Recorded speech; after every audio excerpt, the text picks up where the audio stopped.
जब पूरी दुनिया महायुद्ध के मुहाने पर खड़ी है तो आप जानते हैं प्रधानमंत्री नरेंद्र मोदी पर क्या आरोप लग रहे हैं कि वो देश की महामहिम राष्ट्रपति जी को घटिया पॉलिटिक्स में धकेल रहे हैं। दोस्तों, प्रधानमंत्री एक बार नहीं 3 बार बोले, 3 बार अलग अलग भाषाओं में एक ऐसे मुद्दे पर जिसको आप सुनेंगे तो आपका सर चकरा जाएगा। दोस्तों, पिछले 24 घंटे में एक बार फिर से देश की राजनीति गर्मा गई है। किस मुद्दे पर? बंगाल पॉलिटिक्स में।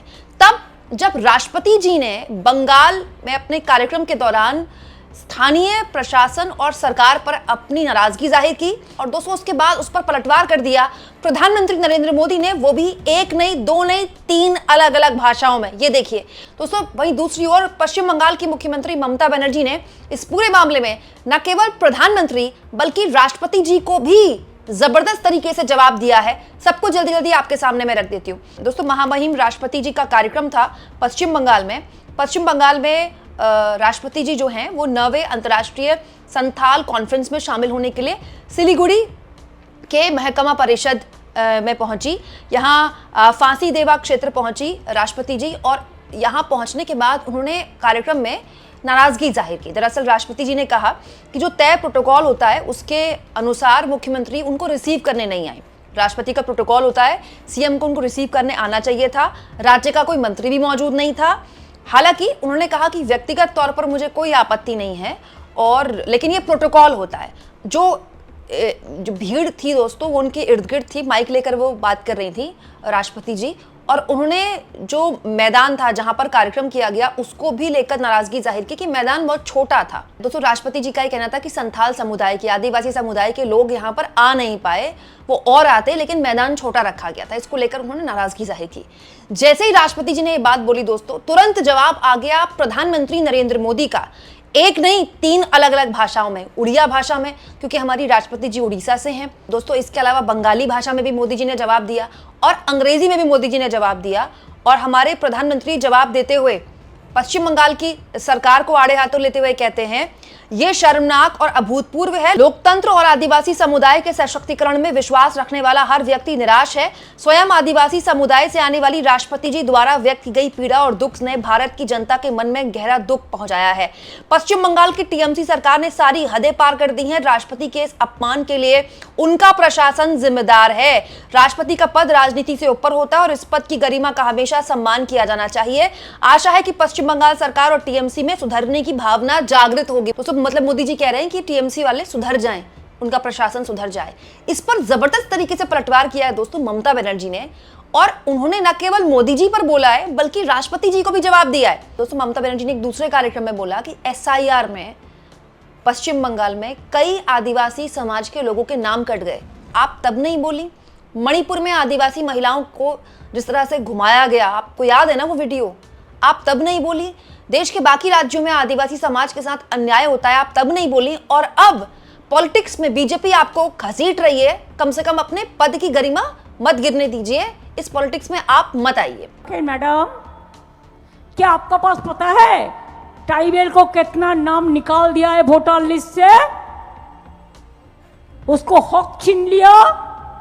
कभी तो पता कीजिए, मेहरबानी करके आप ढूंढ लीजिए बंगाल में सावताली के लिए हम लोग क्या किया, आउटसाइड स्टेट में क्या किया।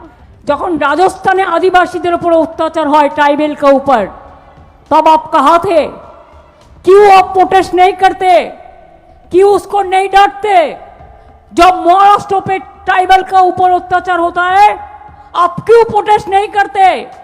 जब मध्य प्रदेश में होता है, आप क्यों नहीं करते? जब छत्तीसगढ़ में होता है, आप क्यों नहीं करते?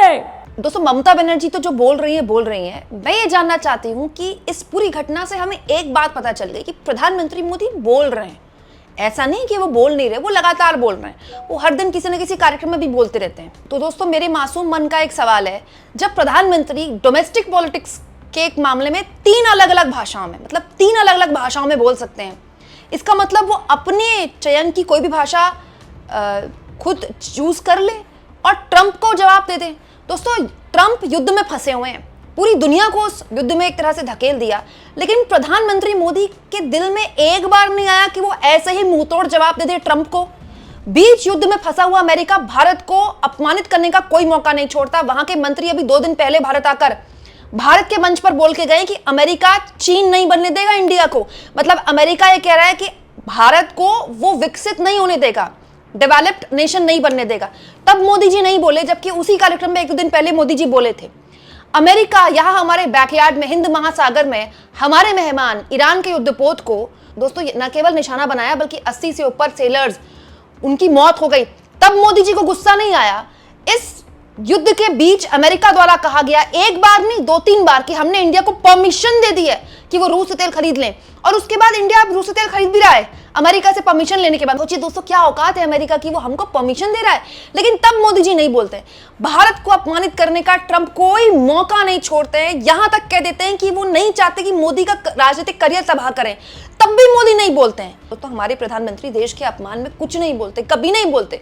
लेकिन जहां कहीं भी चुनाव हो वहां मोदी जी का एक बार नहीं 3 अलग अलग भाषाओं में जवाब आ सकता है। यह बताता है कि डोमेस्टिक पॉलिटिक्स में विपक्ष को जवाब देते हुए तो बहुत तगड़े शब्द मोदी जी इस्तेमाल करते हैं। इसका मतलब शब्दकोश की कोई कमी नहीं है। लेकिन दोस्तों वही जवाब, वही तेवर जब ट्रंप को दिखाने पे आ जाए तो मोदी जी कुछ बोलते ही नहीं है। मोदी जी छोड़िए, उनके मंत्री भी कुछ नहीं बोलते हैं। हालांकि इस पूरे मामले में ममता बनर्जी द्वारा कहा भी गया है दोस्तों कि एडवांस सिक्योरिटी कोऑर्डिनेशन के बाद जिला प्रशासन ने राष्ट्रपति सचिवालय को लिखित रूप में सूचित किया है कि आयोजित अपर्याप्त रूप से तैयार प्रतीत हो रहे हैं। ये चिंता टेलीविजन पर भी व्यक्त की गई थी। राष्ट्रपति के सचिवालय ने अग्रिम टीम ने 5 मार्च 2026 को दौरा किया। उन्हें व्यवस्थाओं में कमी से अवगत कराया गया, फिर भी कार्यक्रम निर्धारित समय पर जारी रहा। माननीय राष्ट्रपति का स्वागत और विदाई सिलीगुड़ी नगर निगम के मेयर, दार्जिलिंग के डीएम और सिलीगुड़ी पुलिस कमिश्नरेट के सीपी द्वारा राष्ट्रपति सचिवालय द्वारा साझा की गई अनुमोदित कार्यक्रम के अनुसार किया गया। पश्चिम बंगाल की मुख्यमंत्री कार्यक्रम या मंच योजना का हिस्सा नहीं थी। जिला प्रशासन की ओर से किसी भी प्रोटोकॉल का उल्लंघन नहीं किया गया है। ममता बनर्जी ये बोल रही है सब कुछ पहले से ही तय था। पहले से ही हमारी टीम ने राष्ट्रपति की टीम को बोला था कि ये जो जगह है ये ठीक नहीं है। उनकी टीम आई, जगह का दौरा किया और उसके बाद भी कार्यक्रम चलता रहा। और उस पूरे कार्यक्रम में मुख्यमंत्री आएंगी ऐसा कोई लिखित में था ही नहीं। ममता बनर्जी ने यह भी बताया है कि कहीं से उनका प्रोटोकॉल का उल्लंघन नहीं हुआ नहीं हुआ है। वो दोस्तों प्रेसिडेंट का ऑफिस जाने या सीएम का ऑफिस जाने। लेकिन आप सोचिए, मैं तो प्रधानमंत्री मोदी के बारे में सोचती हूँ तो मुझे बड़ा हैरानी होती है कि मोदी जी के पास कितने जबरदस्त शब्दों की मतलब क्या वोकैबुलरी है दोस्तों, अभूतपूर्व, शर्मनाक। मतलब देश को दुख है, बिल्कुल देश को दुख है दोस्तों। देश की सबसे बड़ा संवैधानिक पद होता है राष्ट्रपति जी का। लेकिन देश को तब भी बहुत दुख होता है जब ट्रंप हर दिन भारत को अपमानित करते हैं, कोई दिन नहीं छोड़ते वो। उसके बावजूद भी मोदी जी के जुबान से एक शब्द नहीं निकलता। मैं तो कहती हूँ दोस्तों 3 नहीं, किसी एक ही लैंग्वेज में बोल दें मोदी जी। अरे 3-4 पैराग्राफ नहीं, एक लाइन में ही बोल दें तो भी मोदी जी नहीं बोलते। आपको क्या लगता है दोस्तों, मोदी जी ऐसा क्यों करते हैं? कमेंट बॉक्स में जरूर लिखें।